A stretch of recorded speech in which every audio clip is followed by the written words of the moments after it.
Jika Anda sudah berjalan 1 tahun sampai 2 tahun, pasti Anda berpikir untuk mencari teman atau karyawan. Lalu karyawan yang bagaimana yang cocok buat Anda? Ada banyak tipe kriteria karyawan untuk cuci setim mobil motor tempat Anda.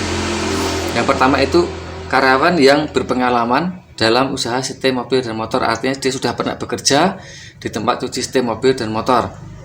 Nah, sudah pernah.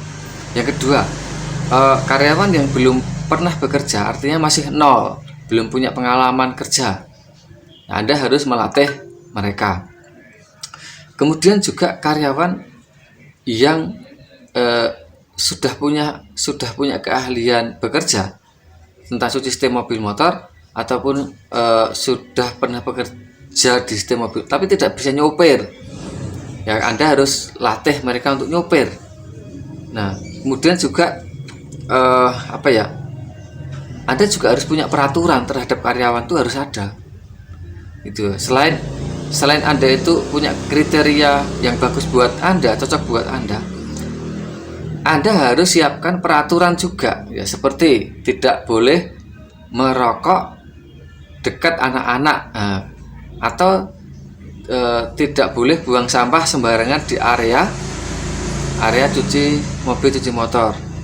Nah, kemudian tidak boleh membawa uang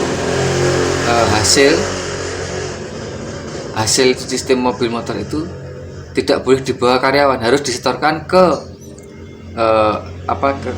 bosnya gitu ya, ke pemiliknya langsung. Kemudian peraturan yang lain banyak sekali. Nanti saya akan sebutkan ya. Saya akan sebutkan beberapa peraturan yang bisa Anda terapkan di sana. Tapi kira-kira kalau itu sudah ada yang mencocoki dengan Anda, itu nanti akan kenyamanan di dalam bekerja itu ada. Ya. Jadi dalam bekerja mereka itu nyaman, mereka aman, nyaman, dan saling mengerti. Nah, makanya dari kesekian banyak aturan yang ada di cucian setim mobil motor Anda harus tanamkan tentang kejujuran, tanamkan tentang tanggung jawab. Ya, karena dari sekian banyak, rata-rata baik di desa maupun di kota, karyawan cuci setim mobil motor itu rata-rata suka ngundet,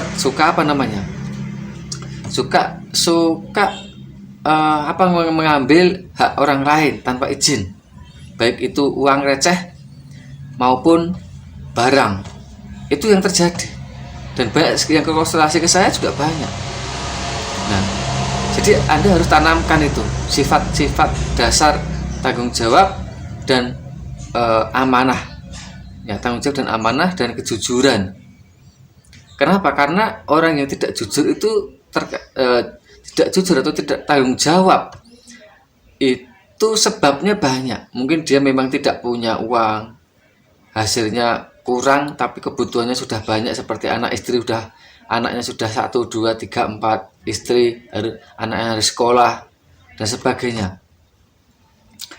Kemudian kalau masih terlalu muda, usia 17-an tahun sampai 25 tahun, biasanya dia itu kenakalannya memang masih ada, kenakalan termasuk ngambil hak orang lain itu masih ada. Itu dipengaruhi dia berteman, dipengaruhi lingkungan dia. Nah, namanya itu namanya itu suka nguntet, nah gitu kan. Nah, itu makanya Anda harus tanamkan gimana caranya, ya dikenalkan dengan rasa tanggung jawab. Ya, Anda sendiri harus bertanggung jawab. Jangan pernah dihutang gaji mereka atau upah mereka. Kalau saya itu setiap hari saya kasih aja. Saya tidak mau pusing masalahnya. Setiap hari dapat berapa langsung saya kasih. Ya, maksimal 2 hari. Saya gitu ya, ke tempat saya. Sehari dapat 200.000, ya langsung saya bagi saat itu juga, tapi sore hari. Ya. Kemudian kalau dapat dapat pekerjaan garapan mobil, salon mobil, ya saya langsung bagi. Ketika dapat dari customer, saya dapat misalkan 1 juta gitu ya, langsung saya bagi berapa orang ya yang ikut mengerjakan. Jadi saya tidak mau pusing ya, langsung saya bagi aja.